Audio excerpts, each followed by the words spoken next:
Hello everybody. Hope you guys are doing well. Okay. Did we? Okay.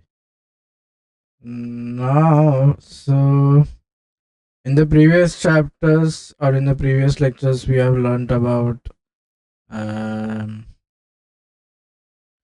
what is multi-threading, multi-processing, how a process is created, how a process works. So now we are basically going to see some algorithms. We also studied what happens when a process is created, right? Now, we haven't studied how to create a process using some functions. We'll see that later on. So now, remember in the previous lectures, we said that first, this is the process queue, right? And this is the CPU. The CPU has an access to memory. So let this be my CPU. So this is my central processing unit or the CPU. Now, and this is where we have the process queue or the process being present. Now this is in the memory, right? So you can say this is memory. Memory spelling. Let us change this to some other color.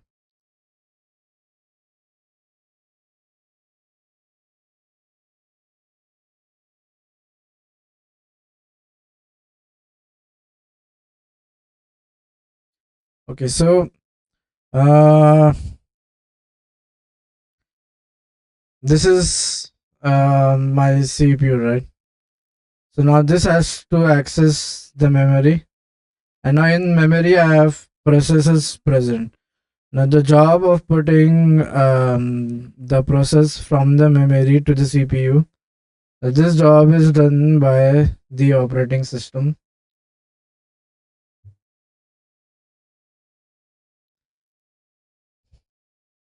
Now there are different ways, or you can say there are different methods in which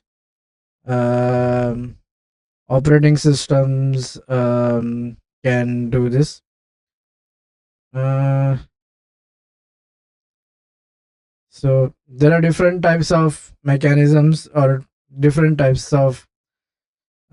So now this job is done by the operating system, right?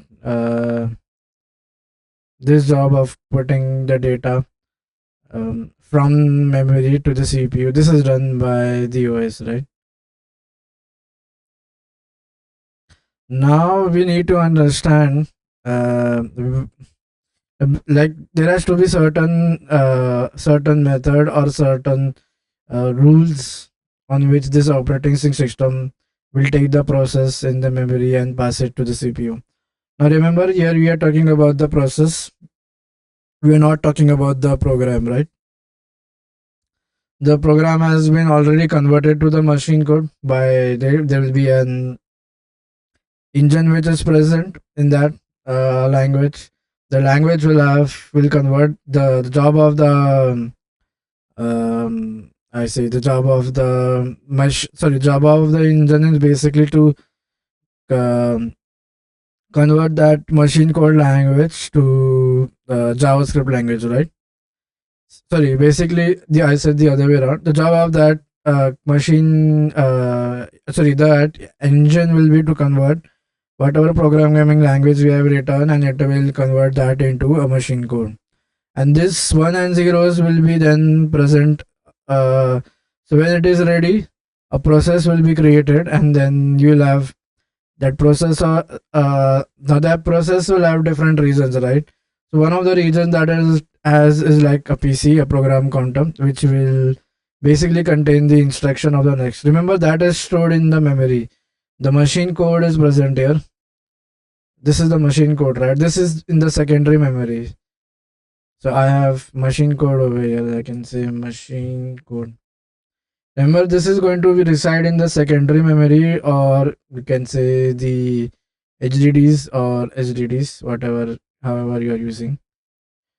So here is the machine code. So now this has a something called as program counter, that will have the address of the next instruction, and that will be then fetched from this. So remember, the process has something called as a program counter.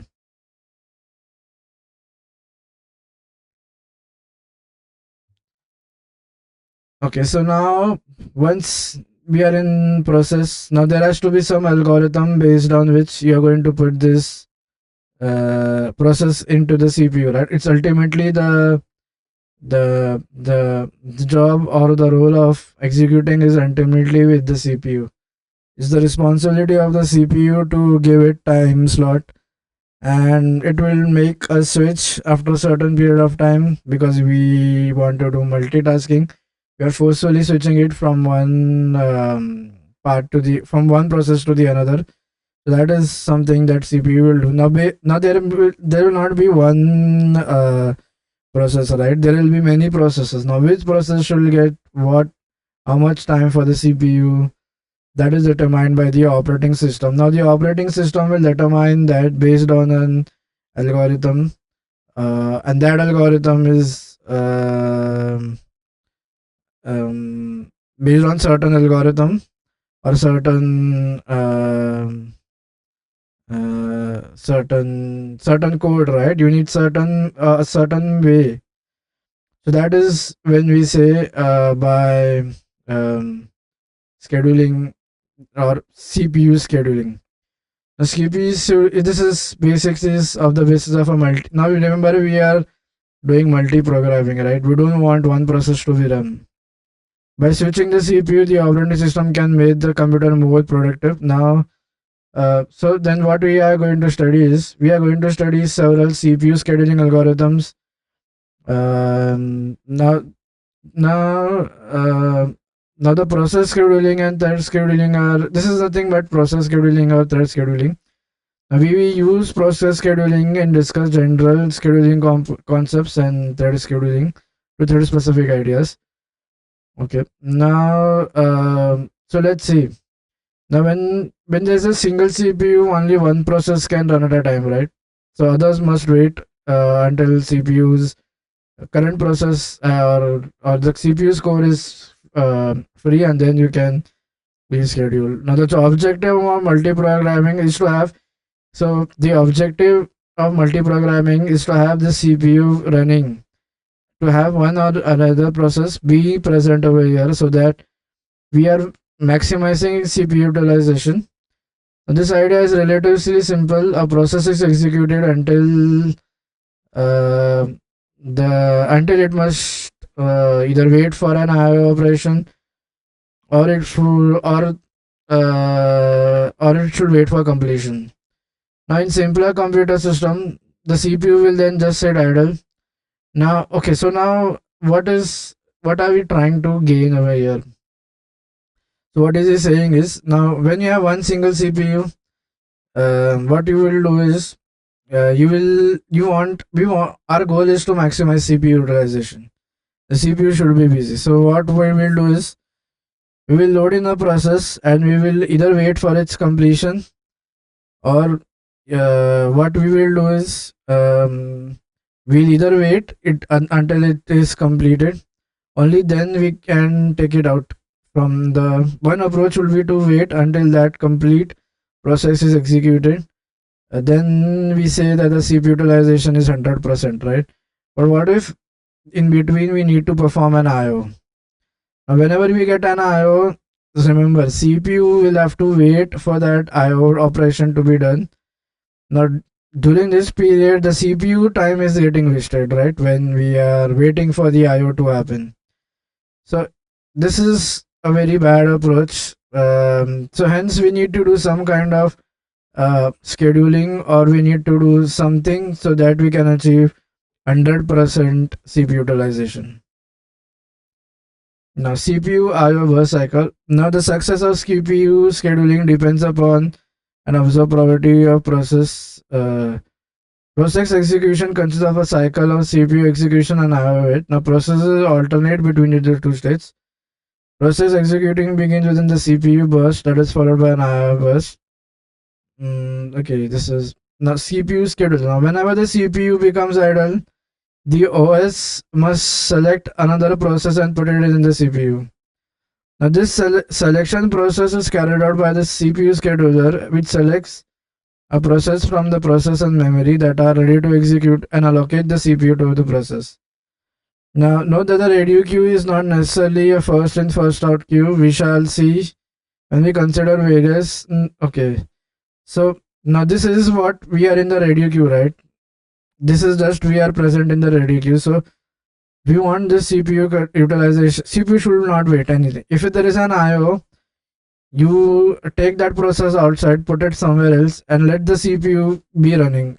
Put instead, take the other process and start executing it. Now, this queue or this ready queue, that process of scheduling the process to the CPU is what we deal with CPU scheduling. Now, now all in the whatever there are process in the ready queue will wait for its chance to run on the CPU. Now there are generally queues. The records in the queues are generally PCBs of the process. Now two major or two very important types of scheduling that comes is preemptive and non-preemptive. So now if you see in English language, the meaning of preempt is to stop.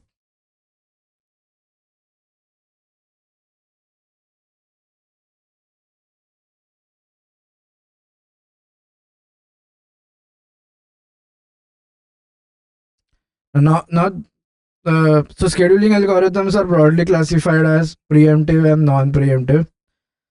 To preempt is okay. Now let's see when we like why do we need this, right? Why do we have this concept? Okay, so this is my CPU. A process was running here, and then an IO happened. So this went from the CPU to something called as waiting stage, right? It is waiting for that IO operation to complete. This is my CPU. Now this is it has been taken out, waiting for IO to happen. Basically, it might be like a keyboard has been pressed, so that thing has to complete it. Now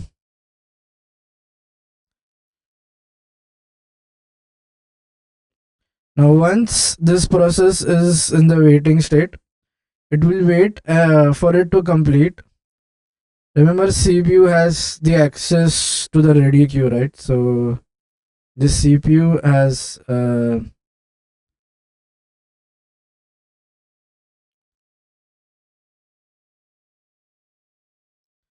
the CPU basically has access to something called as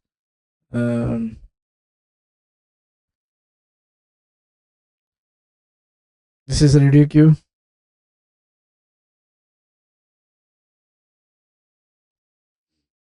So now once this is waiting, its IO is done. Now we are going to put this back in the ready queue, right? We say you come back in the ready queue.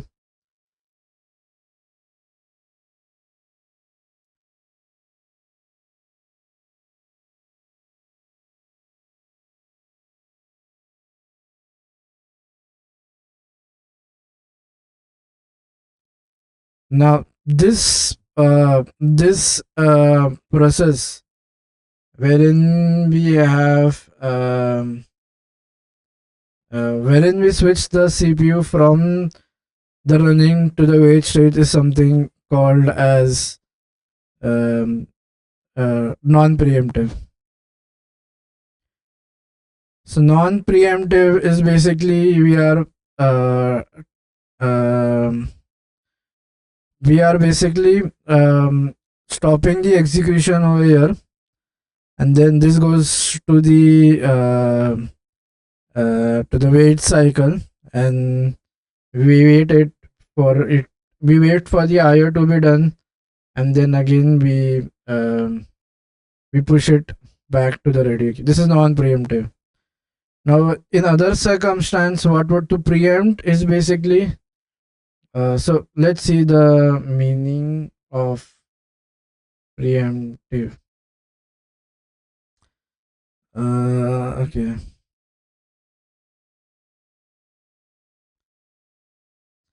If- to prevent. So basically, what we are doing is preventive is we are preventing it to go into some other state. And basically, we wanted to be in the CPU cycle, right? So preemptive schedule will lead in race conditions, wherein, for example, we have two processes that share data. One process is updating the data; it is preempted so that the second process can no.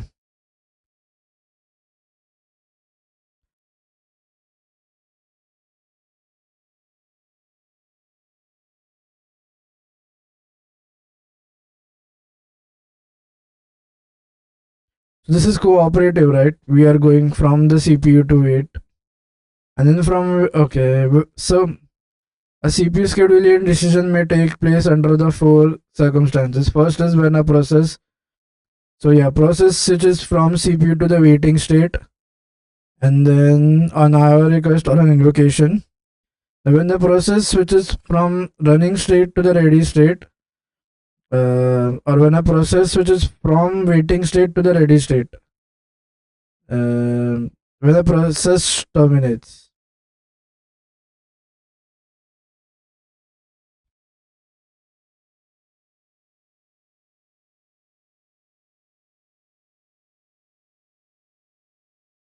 So now let's still understand what do you mean by preemptive and non-preemptive. Now there are four possible cases that can happen here, right? You are currently executing a process. You need some time. You go to the wait, and then after you have completed, then you go to the ready queue. Now, when we are in this situation, there is no choice in terms of scheduling, right? A new process, because see, the CPU will never wait. CPU will never be empty. Let's just assume that my CPU is never going to be empty because we are doing multitasking here.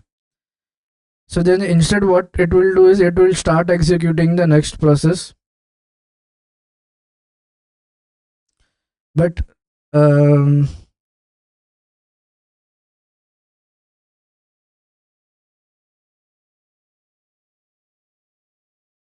however, but the process when it goes from to the waiting to the ready, there is there is already processes that are present, right? So we have different processes available here. There is a chance for us to take some decision, or we have a choice, right? Which process should execute now? So this choice is basically something called as preemptive. So prevent is basically the meaning of preempt is it is done before other can act. Remember this. So what we can do is we can jump from the wait to the ready queue here.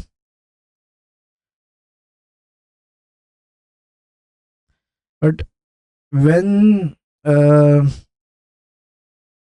when we are in the waiting stage or when we are present here, there is no way I can schedule this, right? I will have to wait for it to come out.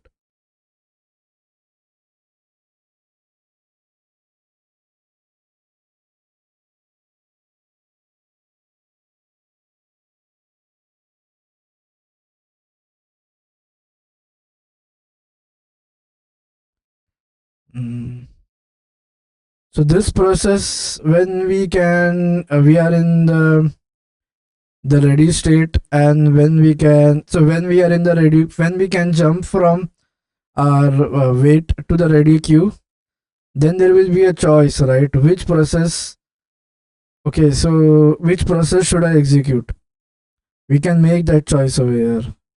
But once we are in the waiting state, we'll have to take the next process because we are dealing with multitasking.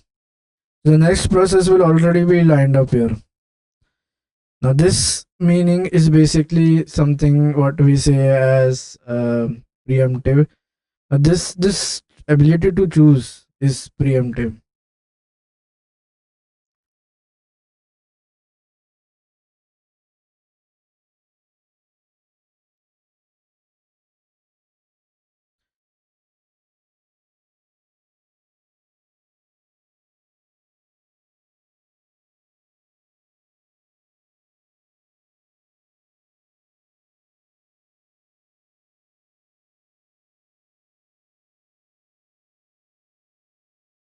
Now, so still we are not clear, right? What preemptive is.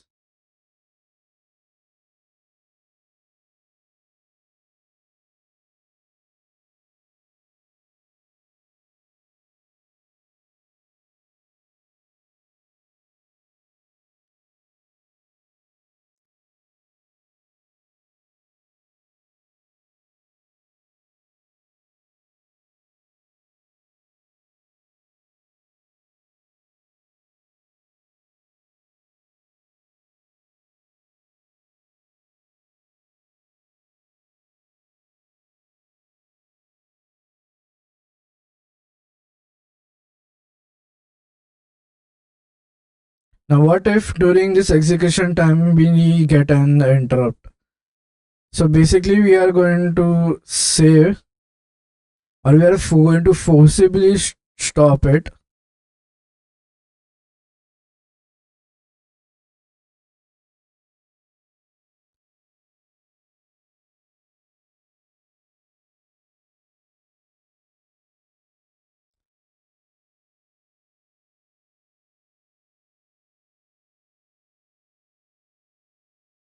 Okay, so first, I mean, let us understand what do you mean by CPU scheduling?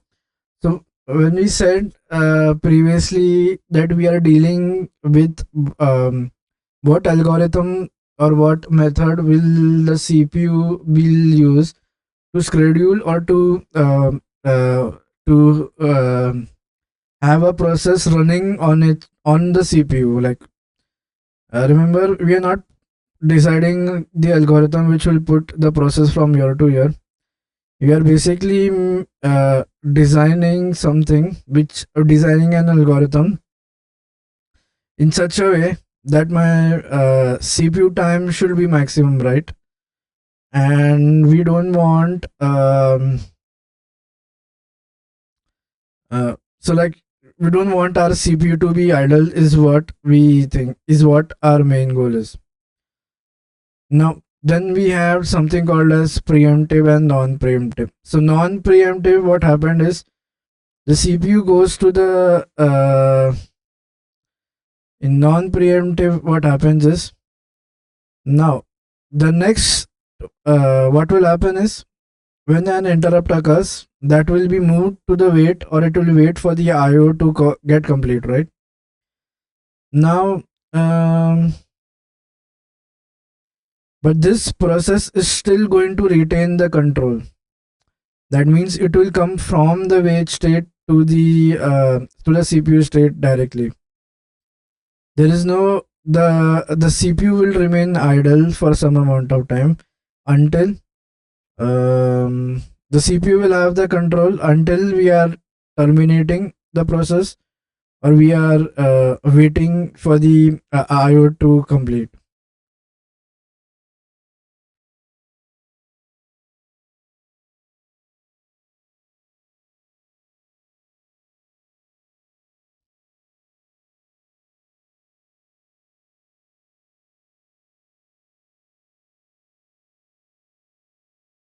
But the thing is, what if multitasking, I mean,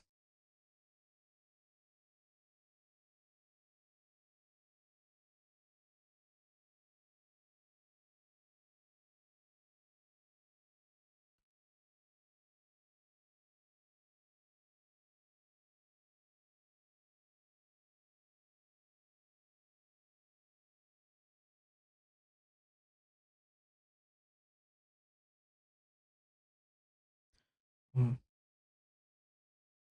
So now, let's not, so that context switching or something is what we call as preemptive, right? We are basically making our CPU busy. So let's see. I mean, in previous eras, we only had one CPU, right? So if the CPU is busy, we will wait for it IR to happen. Either we wait for IR to happen, or either we wait uh,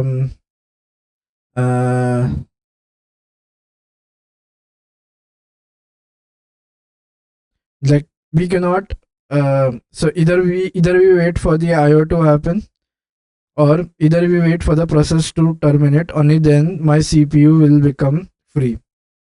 This is the drawback of this such a scheduling algorithm is basically called as non-preemptive. Now in in preemptive systems, what we do is we kind of take that process and put it in the waiting stage. So right now the CPU is idle, and we quickly schedule another process to the CPU. So then that CPU will try on to complete that process until that waiting stage is done. So once that waiting stage is done, so remember we are forcibly pushing out, right? Even you said it is done. We are forcing that process to go out of the CPU. Okay, if you see synonyms is basically uh,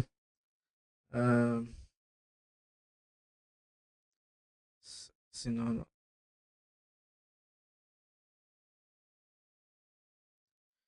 Preemptive is basically force. We are forcing some. We are forcing, or to prevent or to deter is basically we are forcing that situation should not happen. So that is something. Um,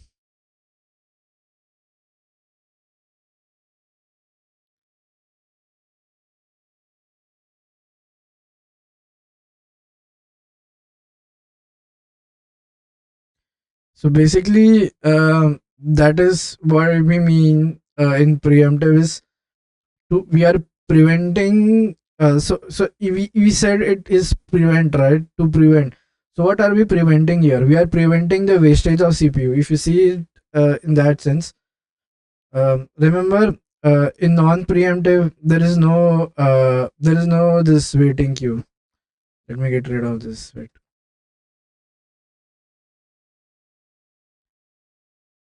So in non-preemptive we don't have this option, right? The only option that we have is the CPU. Uh, the CPU goes to the wait state, and it will wait until the IO work is. So we are going here from this is my CPU, and then here we are going, and we are in wait state right now.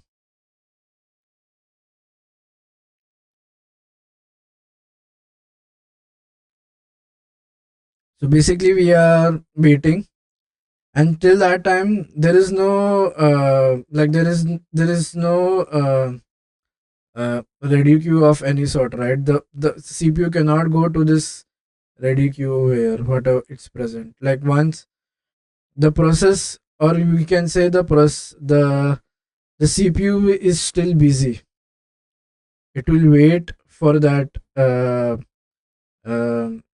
it will wait for that process to happen, and once or if this IO is done, this will be brought in back, and then either the program will terminate or something will happen.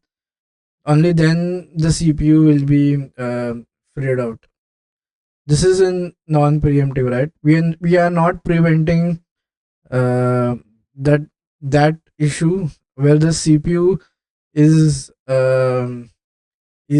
not is idle, and we are not having any process being scheduled. So that option is present in here. Yeah, where you what you can do here is, when from the CPU you go to the wait states, and then so in the meantime the CPU is empty, right? You schedule the other process. So this is nothing but preempt, or to prevent time of the OS. So now this is what we want in to happen, right? So this is broadly how we classify scheduling algorithms. Now, there are certain CPU scheduling, right? A CPU. So there are certain terms related. Okay, so let's see CPU. So the first term that we see here is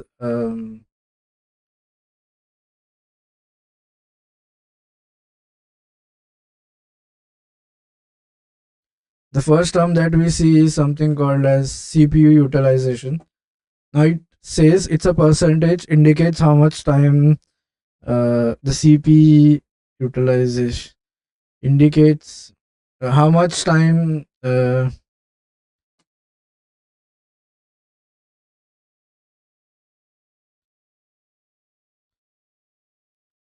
CPU is busy.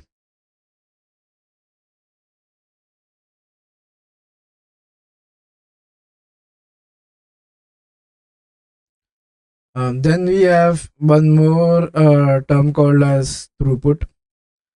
So throughput is basically now in process in OS we say throughput is how many number of process have been completed, right?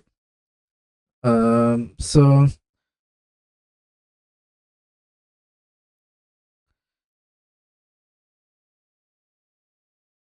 if CPU is busy executing the process, then work is being done. One measure of work. What's the throughput? So basically, uh,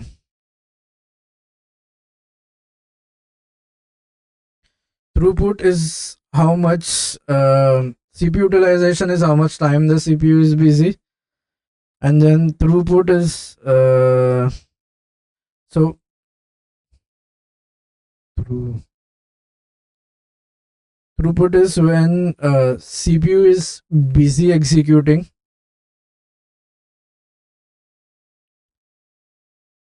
That unit is uh, called as that unit is said to be work done, right? Which is nothing but called as throughput. Uh, Now let's talk a little bit more about throughput.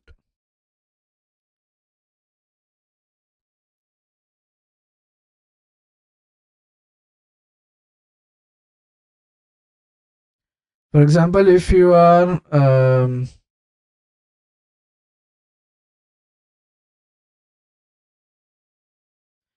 so CPU utilization indicates how much time the CPU is busy, and throughput indicates the speed, like what is the execution speeds, um, or in other words, performance, right? Basically, how many number of process was that CPU able to complete in a given amount of time.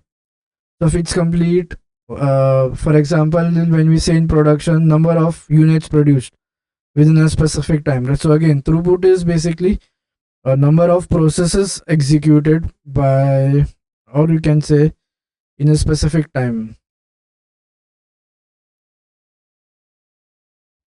executed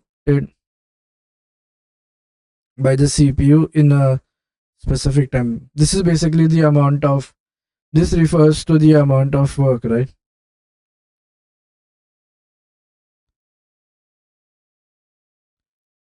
Now then is turnaround time. Now from the point of view of a particular process, now what is turnaround time? Now turnaround time is the sum of the period spent waiting in the ready queue. Okay, so then we have something called as waiting time. Waiting time is basically when we are waiting. Uh,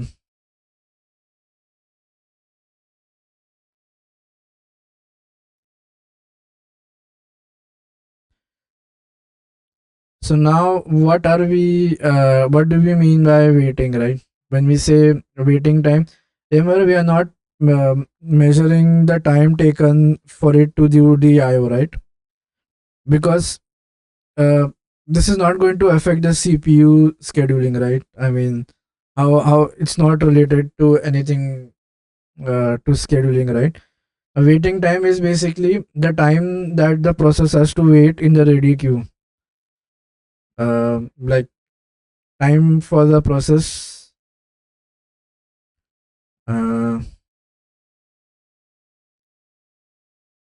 in the ready queue. So how much time is that? Like how much time is the process being? This is called as this is called as waiting time. Now turnaround time.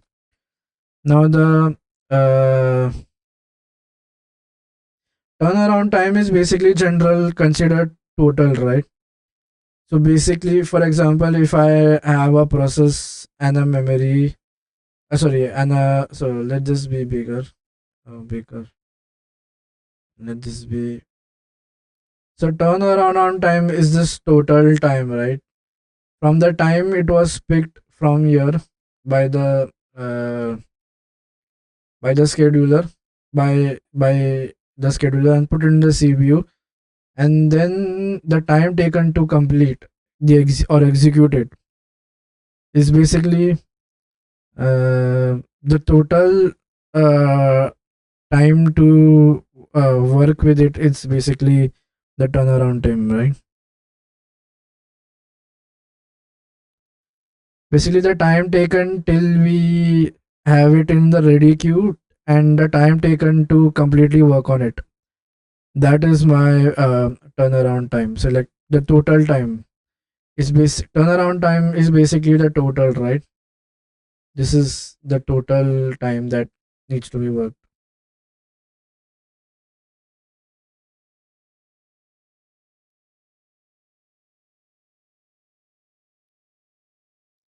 So this is nothing what we say as turnaround is basically this total time taken from the ready queue till it goes here. From then it goes to the waiting time again. Is nothing but called as turnaround time. The response time. In interactive systems, turnaround time may be not best. Often a process can produce some output fairly early and can continue computing while the results are being output to the user. Okay, so the response time is till when we got the first response. This is basically uh,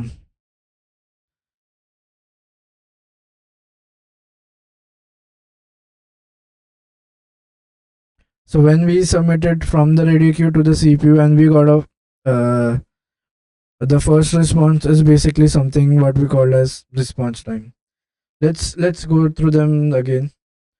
CPU utilization is indicates how much time the CPU is my CPU is busy executing process.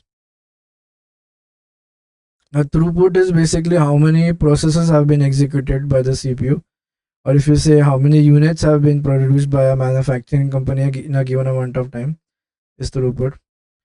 Now wait is queue. When we say waiting time, we are not talking about the waiting time from the IO operations. Instead, we are talking about the time for it for the process to be taken from the radio queue and to be given to the CPU. That is basically in the radio queue.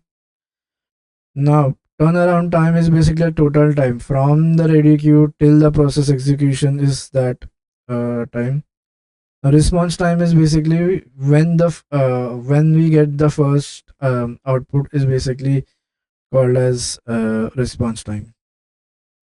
Now, Now the first scheduling mechanism that we are going to study is so scheduling algorithms. Now remember we classified two things, right?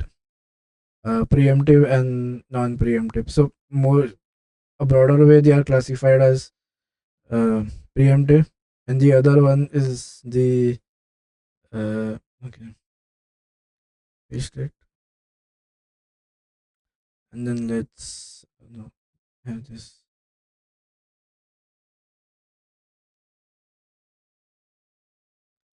Uh,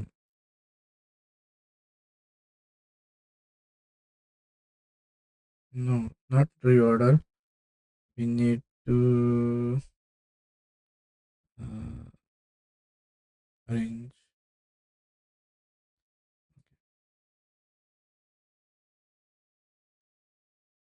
Okay, so schedule. So we said we have two methods, right? Preemptive and non-preemptive. So we have um, preemptive, in which we can prevent the CPU wastage, and in non-preemptive is where uh, you cannot you cannot prevent the CPU wastage. So the first algorithm we will see is first come first first come um, first basis. Now Gantt chart is basically a time chart that indicates after how much time was the process being worked. So basically, um, as the name suggests, whatever is present comes in the ready queue in the first will be managed, and we will wait until that process completes its execution time. Once that is executed, then the next process will be which came first will be worked upon. So for example, I have a process. Okay, this is not a rectangle, right? So let's have this. Now process P1 came first. So we are working on process P1 right now. Then after a certain amount of time, we got another process. So we that is process P2. Then after some interval of time, uh, we got another process which is P3. So we are waiting for this execution to be complete, right? So it takes this much time to complete. So there is no what do you say? Uh, we are assuming that there is no waiting time here. These processes are present in the ready queue and then are immediately scheduled by the CPU one by one. That means they don't have to wait for a CPU. So CPU is readily available. Um, Now what is the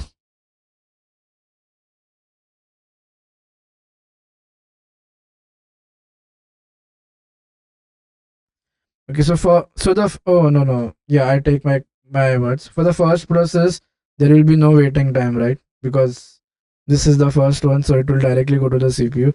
Now once this goes to the CPU, it will wait for a certain amount of time, and then the process P2 will get the CPU time. Again, it will wait for that. The process P3 will wait for that period of time. So once that is completed, this process P3 will be scheduled. So you can calculate the average waiting time. So the average waiting time will be how much? How much time will the processes have to wait? Average on an average?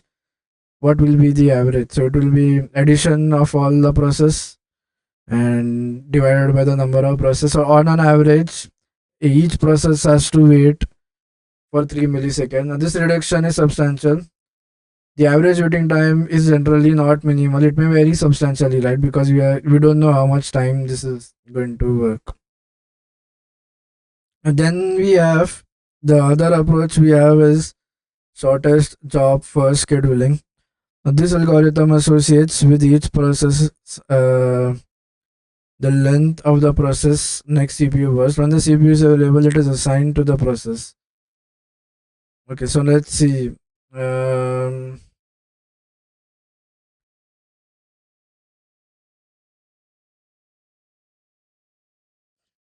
okay, so let's see. Shortest job first. Okay, shortest job. Shortest job first. So I have processes and the time it takes. So P1 takes 6 milliseconds. Then you have P2 that comes in 8. Then you have P3 in 7, and then you have P3. So let's now. So which process has come first? Here, P3 has come first. So okay, this is so by burst time. Do we mean the time taken for it to execute? I guess burst time is. Wait, let me see this burst. I didn't.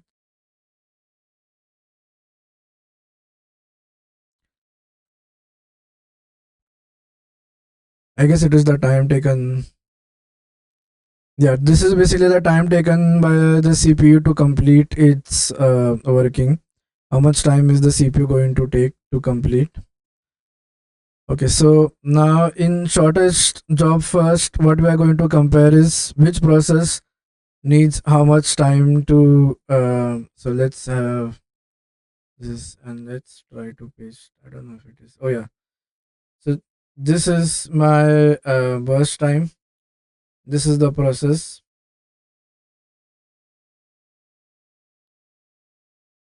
So as the name suggests, we are going to schedule the one which has the shortest.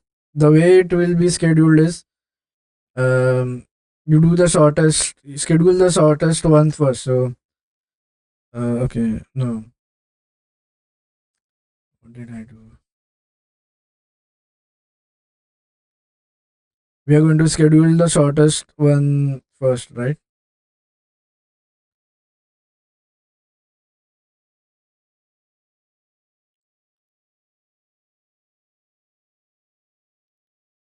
No,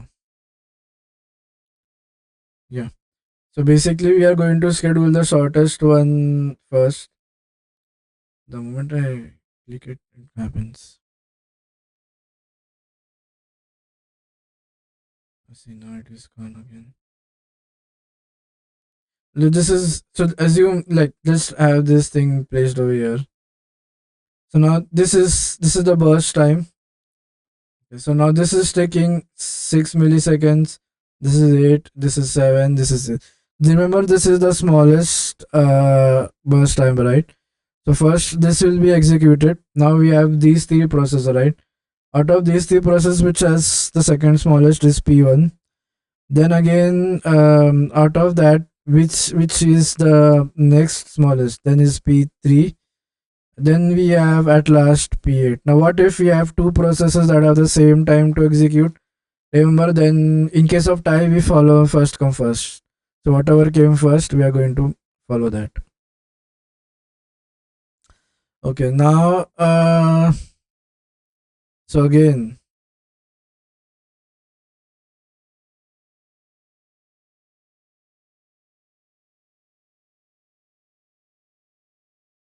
okay, now there is something we have something called as arrival time. Now arrival time indicates when it was available in the queue, right? So using that you can calculate the waiting time, right? So basic okay. So now so right now we are assuming that all so in previously if there is no arrival time, we assume that they are present in the ready queue, ready to be executed. Wait, did copy paste somewhere? I don't know where. It's lagging now. Yes, so this second or the first, this is the arrival time. This is my burst time, time taken for it to complete the execution. Now arrival time is this difference, right? The time it took to come, and then how much time did it wait or be present in the ready queue, right?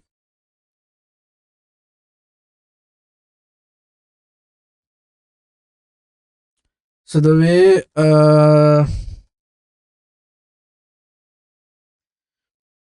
now let's see. So the first process there is no arrival time. So let's draw the chart itself so that we can understand what I'm saying.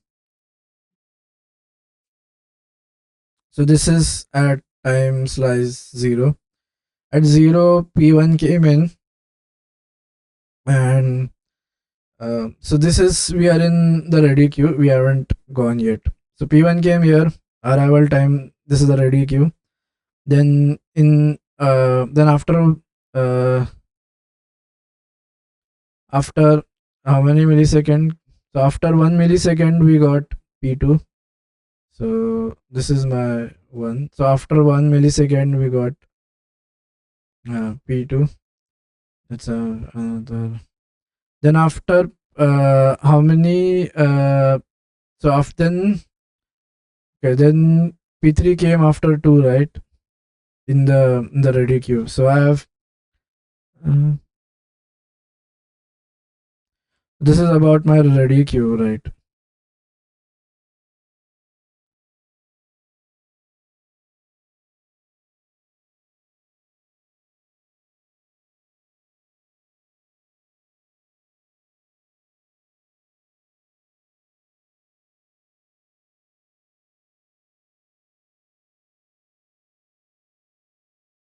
Now P3 arrives at time equal to 2, right? So, oh no, this is something which I'm not doing correct. Let's erase this one. Okay, now we are doing okay, shortest remain. Oh,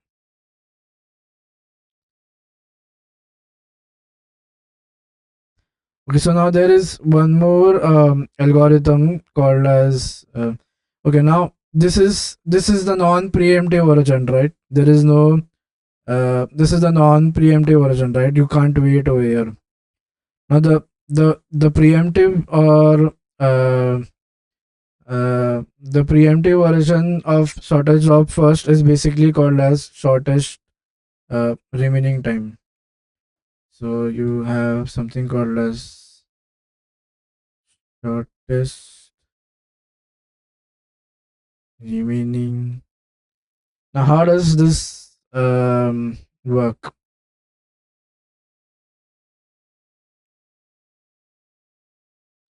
Okay, so um, this is, we have a CPU, like we have a process time cycle. Okay, then we have the second is for the arrival time, third is for the burst time. So P1 comes first, okay, and P1 starts executing. This is at time. So if you see this way, so I am at time equal to 0, right?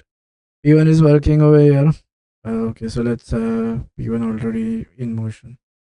So P1 is working here. Now its burst time is it that the time taken by it to complete is going to be 8, right?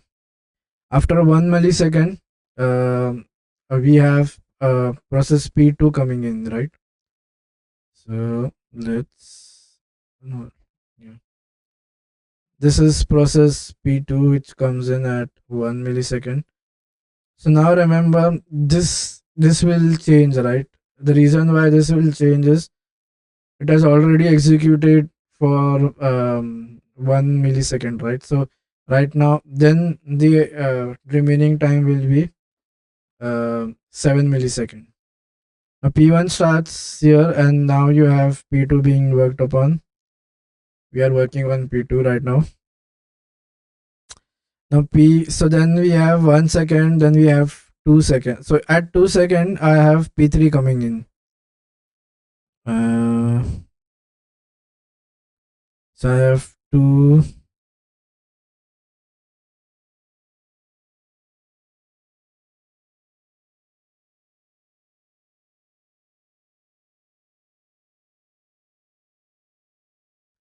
Yeah, the time this becomes one less, right? I have 7 milliseconds. Now this time is, if you see, um, the shortest, right? Now this is not the shortest here. This is going to take 7 milliseconds to work, and this is going to take 4 milliseconds to work. So what should we do? We want the shortest time work. So what we do is we let P2 work for until more 4 seconds. Uh, so remember, we are having here that option, right? Whether should I continue on P1 or whether should I continue my P2. That is basically what we are, what we mean when we say about, uh, non-preemptive, right? We have that option to change the process or continue that process. So then we will wait for 4 more seconds. So that by then now we are at 5 seconds. So remember, when we come at 5, P3 and P4 also have come now because time has passed, right? Now P2 will be completed over here. So let's say this work is this is completed. Like there is no work left now. P2 is done. So now at time 2 second, P3 came and P4 came, and we already have P1 present. Now we need to see what process to execute. Remember, we are saying shortest remaining time. So no, yeah. So remember, P5 is going to take one. Sorry, P5 is going to take P4 is going to take 5 seconds. So we will give this a chance. So now we'll have P4 working here. So now P4 is being executed. Now till how much time do we execute it? Till okay, we will wait till how much time is the question, right? So we will complete its execution, right? Because we haven't gone. The P4 will complete its execution. Now this will be done in 10 milliseconds, right? So now here uh, we are at 10 millisecond graph. Now remember 10 at 10, this is already done. I mean, get this thing out. Oh no, is it this? No, it's this. So P4 is completed, right? Its work is done. So right now we only have P1 whose remaining or time taken is 7, and P3 who will take 9. So we'll give P1 a chance and make it run for 7 seconds. So you come here, P1.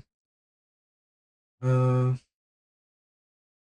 Now we run it again for 7 seconds. So then now we are at 17 seconds. Let's assume it's in milliseconds. So we are at 17 milliseconds. Now the only process, now at 17 we'll completely complete the execution. So get out. So this is completed now. Now then we have P3 which will be put here and it will run until the execution is done. This is basically what we say by shortest arrival time, right? We are checking the arrival. Okay, and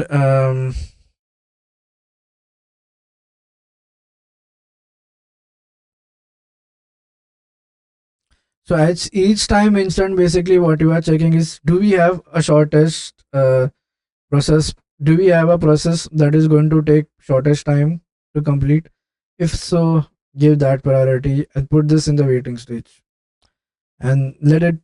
So remove that and let it wait for that uh, process which has less amount of time to complete. So that is how we are achieving preventive, right? We are preventing it in between from wasting, even though we have a process that is going to, so we are preventing it by wasting cpu. Is by what I mean to say is, instead of running it for 8, we have a process that takes less amount of time.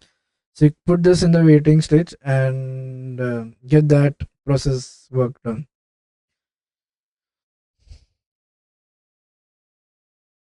And process preempted is basically we have taken it out, or we have prevented its execution, like preventing the current execution by some force.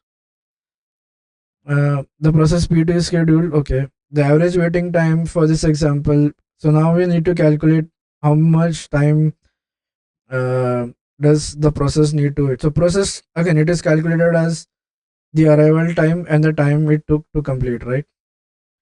So remember P1 came at 0, it got completed, or when it was scheduled at 10, right? So the difference is visible. Now then we have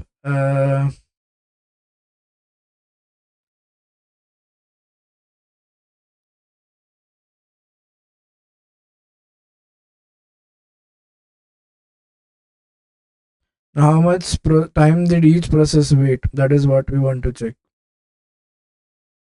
or what is the average time. uh,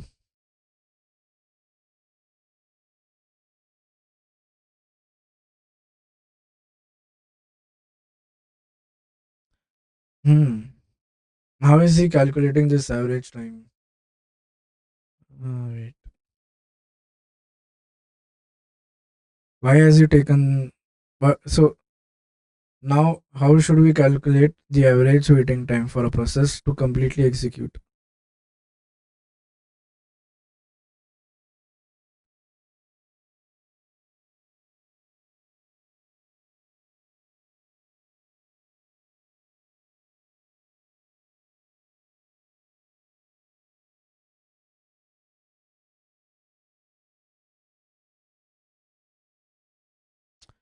Okay, so now we have something called as arrival time, right? So this P1 arrived at 0, and it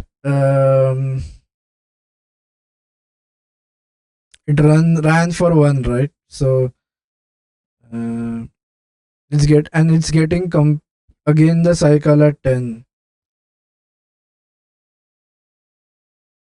But before we go there,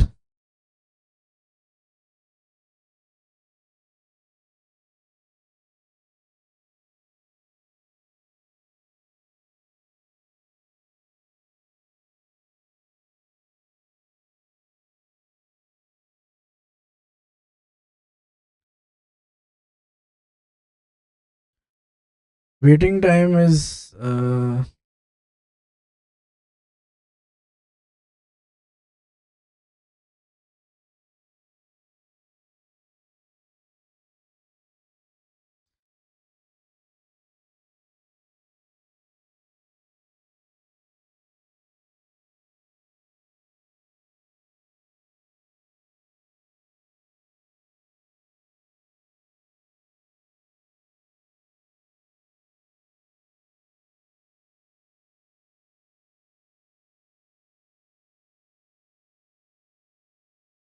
this is the start time, this is the end time, right?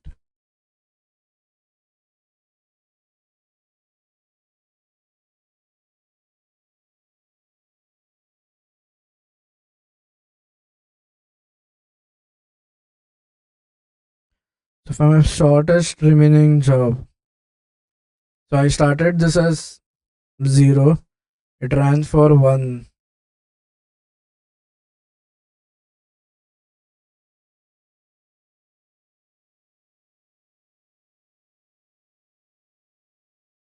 So P2 was completely executed the moment next process came at 1, right?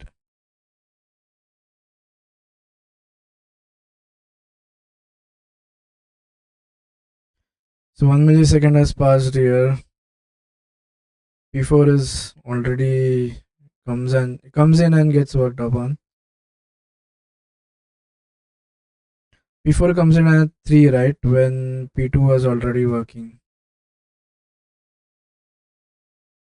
Okay, so the time at which P4 got the, I see what's happening is, okay, let's have one more table being pasted here.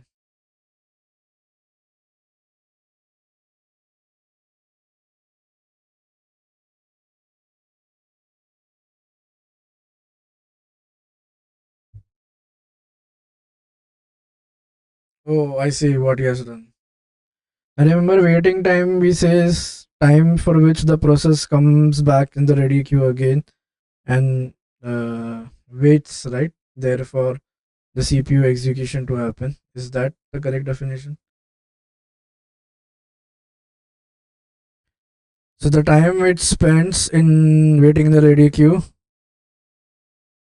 yeah. So whatever total time it spends in the waiting in the ready queue um is something what we say as uh is this is basically CPU execution cycle, like their CPU is executing. Okay, so if you see do we, does it, oh no, no it will not. Oh yeah, perfect. So remember we said the that this is basically indicating how much time is getting on the CPU. This is the CPU time. So now if you calculate waiting time is basically the time it wakes in the radio queue, right? So this work it so for if you say for process 1, for this P1 it came and it worked for 1 millisecond, and then after 1 millisecond it comes into CPU at 10. So time it took to wait was 9, right? It takes 9 millisecond to wait in there.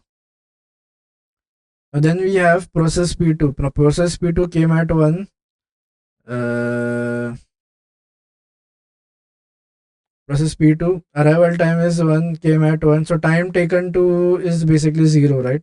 Came and it was worked upon. Now then next what we have is process